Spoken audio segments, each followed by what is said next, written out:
Good morning. Thanks very much, Anne, for having us here today at Denny Tank Museum. Thanks very much for your time. You're very welcome, I'm glad to see you. When did the tank cease to be used for experiments? Since inception until 1963, it was owned by William Denny and Brothers of Dumbarton, world-renowned builders of fast cross-channel steamers. It was then owned by Vickers, British shipbuilders, until its closure in 1983. When did the building open to the public as a museum? 1983. Was it part of the Scottish Maritime Museum from the very beginning?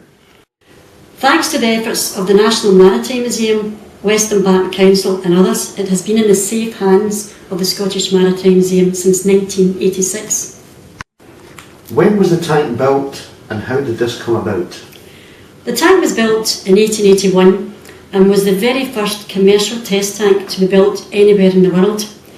William Denny's expanded their yard. They decided to build a test tank. Nowadays, with fuel so expensive, it would be considered foolhardy to build a ship without first having tested a scale model to find out how efficient the hull was. The idea being to design a form which would slip through the water with the least resistance. A century ago, though, not everyone was ready to accept the need for such technology. An Englishman called William Froude managed to persuade the Admiralty to build him a special tank where he could experiment with scale models. The tank was built in 1871, the first ever. Here in Dumbarton, William Denny was building ships 2 years before the opening of Froude's tank.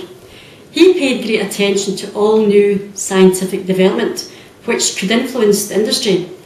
Denny's interest in scientific advances prompted him to watch closely the work of William Froude. So impressed was he by Froude's work in Torquay. A few years later, Denny's built their own test tank here in Dumbarton, and Denny honoured Froude by dedicating the facade of the new building to his memory.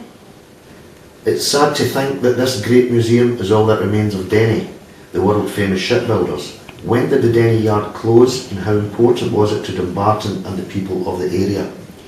Denny's closed in 1963. Shipbuilding was once the major industry in Dumbarton and the surrounding area, and the majority of people who lived in this area actually worked in Denny's, so it was a sad day when it closed. Most of them are local people, or do many come from further afield? Well, it varies. We do get visitors who maybe are model makers, engineers, draftsmen, naval architects, some who are just interested in boats, and some who are interested in local history. Do you get many visitors who had ancestors who worked in the yards? Quite a few. Those whose families immigrated to the likes of Australia, Canada, America, and they're coming back to retrace their roots. Are the visitors generally tourists, or do you have researchers looking for information about the shipyard or indeed the Denny family?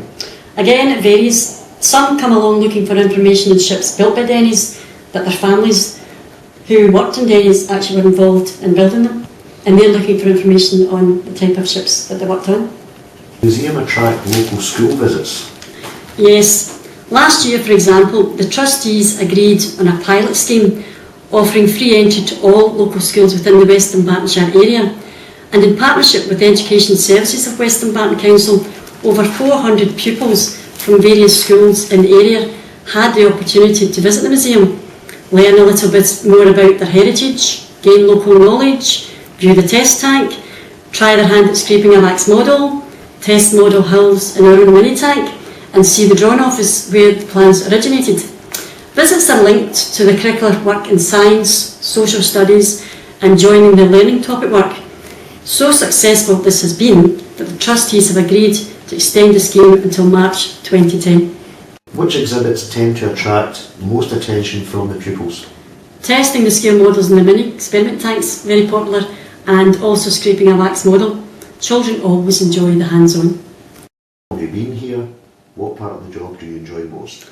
Well, I've been employed here at Denny Tank for over 18 years now. I enjoy talking to the visitors who are unaware of just how important this building is, and I also enjoy being able to explain to them how important the test tank was, particularly in this area of Dumbarton. Do you have a favourite exhibit? Not really.